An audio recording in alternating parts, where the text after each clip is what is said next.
Jaggayyapeta rural నూతనంగా ఏర్పాటు చేయబోయే Shri Sairama life sciences factory నిర్మాణం చేపడితే ఉద్యమిస్తాం. సిపిఎం పార్టీ ఎన్టీఆర్ జిల్లా కార్యదర్శి DV Krishna. Today TV Telugu news channel NTR జిల్లా staff reporter Cheneru Rambabu. NTR జిల్లా జగ్గయ్యపేట నియోజకవర్గం జగ్గయ్యపేట మండలం షేర్ మహమ్మద్ పేట గ్రామ సమీపంలో నూతనంగా ఏర్పాటు చేయబోయే శ్రీ సాయిరామ లైఫ్ సైన్సెస్ ఫ్యాక్టరీని బుధవారం మండల సిపిఎం పార్టీ ఆధ్వర్యంలో సందర్శించారు. ఈ కార్యక్రమానికి సిపిఎం పార్టీ ఎన్టీఆర్ జిల్లా కార్యదర్శి డివి కృష్ణ, సిపిఎం పార్టీ జిల్లా కార్యదర్శి వర్గ సభ్యులు ఎన్సిహెచ్ శ్రీనివాస్ పాల్గొన్నారు. ఈ సందర్భంగా ఫ్యాక్టరీ వద్దకు వెళ్లిన నాయకులకు ఫ్యాక్టరీ గేటు తాళాలు వేసి ఉన్నాయి. దీంతో గేటు తాళాలు తీయాలని ఉద్యోగులను కోరగా తమ ఫ్యాక్టరీ యాజమాన్యం వస్తుందని, అప్పటిదాకా గేట్ తాళం తీసేది లేదని తెలిపారు.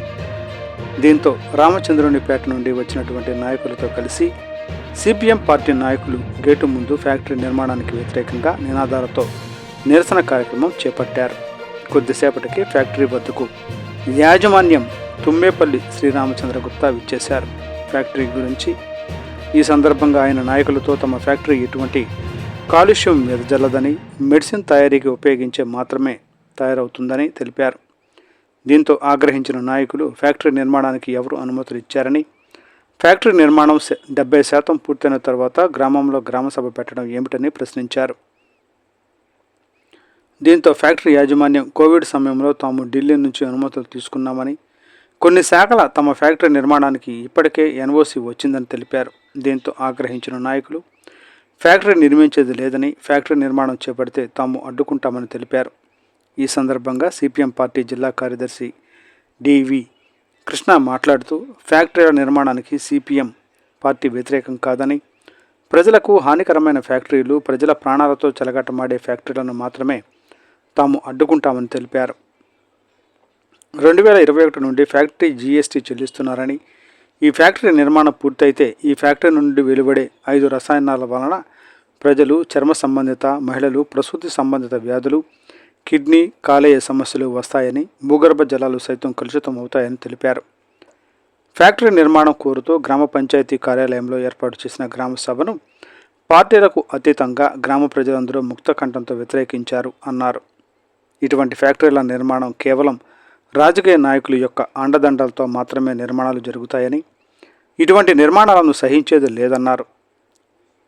రానున్న కాలంలో ఈ ఫ్యాక్టరీ నిర్మాణం నిలుపుదల చేయకపోతే సిపిఎం పార్టీ ఆధ్వర్యంలో 2 గ్రామాల ప్రజలను కలుపుకొని ఉద్యమం చేపడతామని హెచ్చరించారు. ఈ కార్యక్రమంలో సిపిఎం పార్టీ జగ్గయ్యపేట మండల పట్టణ కార్యదర్శి సోమోజు నాగమణి, సిపిఎం పార్టీ నాయకులు కాకనబోయిన లింగారావు, దంతాల నరేంద్ర, షేక్ గౌస్మియా, ఎస్ ప్రణయ్ తేజ, ఎస్ రామనాథం, దంతాల రాజేశ్వరి, రామచంద్రునిపేట మాజీ సర్పంచ్ మద్దుల రామకృష్ణ, మాజీ ఉప సర్పంచ్ ఆర్యగడ్డ ఆంజనేయులు తదితరులు పాల్గొన్నారు.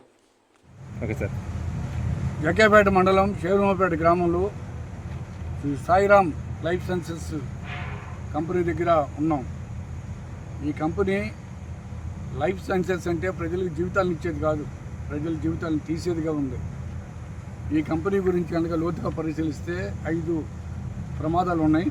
ఈ 5 ప్రమాదాలన్నింటిలో ఒకటి కిడ్నీ జబ్బులు వస్తాయి, ప్రాణాలు తెస్తుంది, ఊపిరితిత్తుల వ్యాధులు వస్తాయి, గర్భస్రావాలు అవుతాయి, పంటలను పాడు చేస్తాయి, భూగర్భ జలాల్లోకి ఇంకితే పొలాలు పంట పండకుండా పోయే పరిస్థితి వస్తుంది. పిల్లలకి, మహిళలకి కూడా తీవ్రమైన అనారోగ్య సమస్యలు వస్తాయి. కాబట్టి ఈ కంపెనీ ప్రమాదకరమైంది, జీవితాలు తీసేది. కాబట్టి ఈ కంపెనీ పర్మిషన్ ఇవ్వడం సరైనది కాదు. అందుకనే గ్రామ సభ మొత్తం అన్ని రాజకీయాలకు అతీతంగా ప్రజలంతా ఈ 2 గ్రామాల ప్రజలు చేరి గ్రామ సభలో తిరస్కరిస్తూ తీర్మానం చేశారు. ఆ తీర్మానం ప్రకారం ఈ కంపెనీని ఇక్కడి నుంచి తొలగించాలని చెప్పని డిమాండ్ చేస్తున్నాం. దీని వెనకాల ఎంత పెద్దవాళ్ళు ఉన్నా కానీ ఖచ్చితంగా అమలు చేయాలని చెప్పని కోరుతున్నాం. లేకపోతే గ్రీన్ టెక్ కంపెనీకి పోరాడినట్టే దీన్ని తొలగించేదాకా ప్రజలందరినీ కలుపుకుని జరిగే పోరాటానికి మేము ఖచ్చితంగా అండగా నిలబడతామని తెలియజేస్తాం.